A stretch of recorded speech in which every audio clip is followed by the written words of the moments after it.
आज कस्टमर को डिमांड थिले कि तांको गोटे चॉकलेट फ्लेवर हार्ट शेप रो केक तो दरकार बट डेकोरेशन टा ऊपर पूरा पूरी रेड वेलवेट परिका हेतिबो। तो कस्टमर मते जते बेले तांको फोटोटा पठेइले तो मु तो पूरा पूरी खुशी गेले काकि बहुत सारा एक्सपेरिमेंट करबा को मिल जाउची।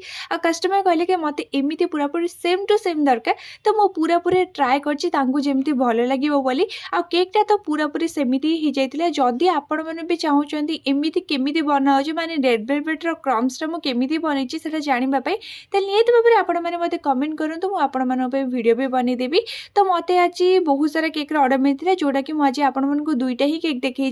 तो यहाँ थी मोर पाइनापल फ्लेवर बहुत ही सिंपल सोबर केकटा कहीं कस्टमर मत किसी भी डेकोरेशन करनी। तो बहुत ही सिंपल मुझे केकटा बनई देती आपण मानक होप कर भल लगे। जदि भी आपण मानक मो केक गुराक भल लगुला आपण मैंने भी अर्डर करने चाहते बायर मोर नंबर अच्छे से व्हाट्सअप करेंगे ना इंस्टाग्राम में डीएम करेंगे। रोज नमस्कार, जय जगन्नाथ।